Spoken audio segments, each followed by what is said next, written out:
जिन बेटा बेटियों का विवाह नहीं होता उन बेटा बेटियों के लिए मान लो अगर कोई ग्रह ऐसे हो गए कि भाई संबंध टूट गया और संबंध टूटने के बाद तलाक हो गया, होने के बाद दूसरा विवाह ही नहीं हो रहा, संबंध टूटने के बाद मंगल विवाह दूसरा हो ही नहीं रहा, तो प्रयास करिएगा। माँ जगतजननी जगदम्बा का हाथ इस तरह से रहता है, अपने दर्शन करेंगे पार्वती मैया के शिव मंदिर में, तो पार्वती जी का हस्त कमल शंकर जी की साक्षी में हमेशा बंधा हुआ रहता है, शिव की साक्षी में। महाराज प्रदोष काल में,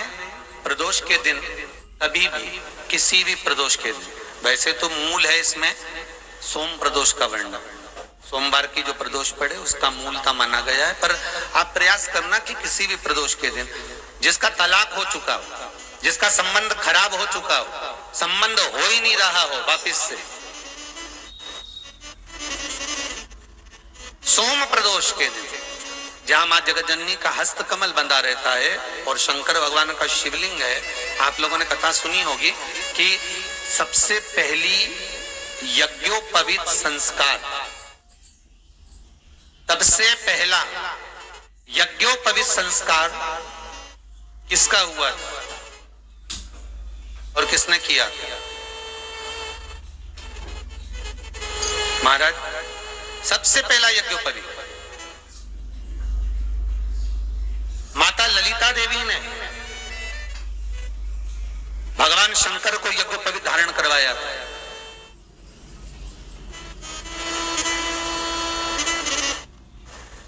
मां ललिता देवी ने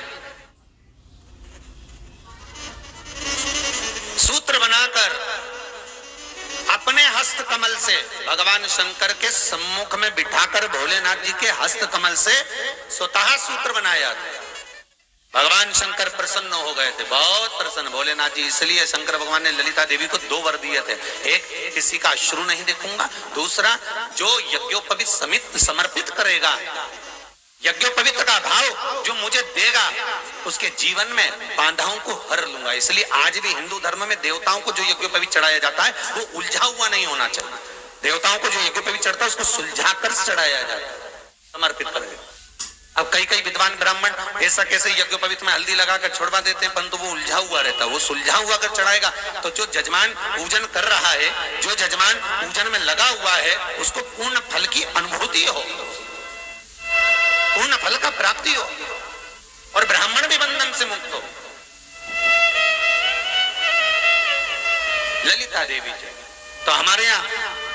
भौम सोमवार का जो प्रदोष हो, उस प्रदोष के दिन जिसका मंगल विवाह नहीं हो रहा है, सारी तकलीफें झेल रहे हो, बहुत कष्टप्रद हो, तो माँ का जो हस्त कमल है उस हस्त कमल से लेकर शंकर भगवान के शिवलिंग तक एक कच्चे सूत की धार बनाई जाती है। महाराज 6 धार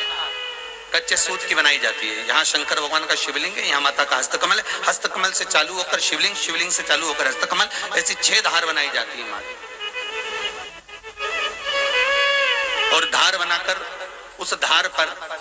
माखन का लेपन किया जाता है भगवान शिव को। जैसा ललिता माता ने भगवान शंकर से वर प्राप्त करा था, उसी तरह फिर उस लेपन को लगाने के बाद उसको उतारकर उसी को लपेटकर शंकर भगवान पर उसको चढ़ा दिया जाता है, मात्र अपनी मंगल विवाह की कामना कर कर। अगर कोई कुंवारी अवस्था में कर रहा है तो उसमें हल्दी लगाए, और अगर कोई शादी होने के बाद, संबंध टूटने के बाद दूसरी शादी के लिए कर रहा है तो उसमें हल्दी ना लगाए, बस इतना अंतर रहता है।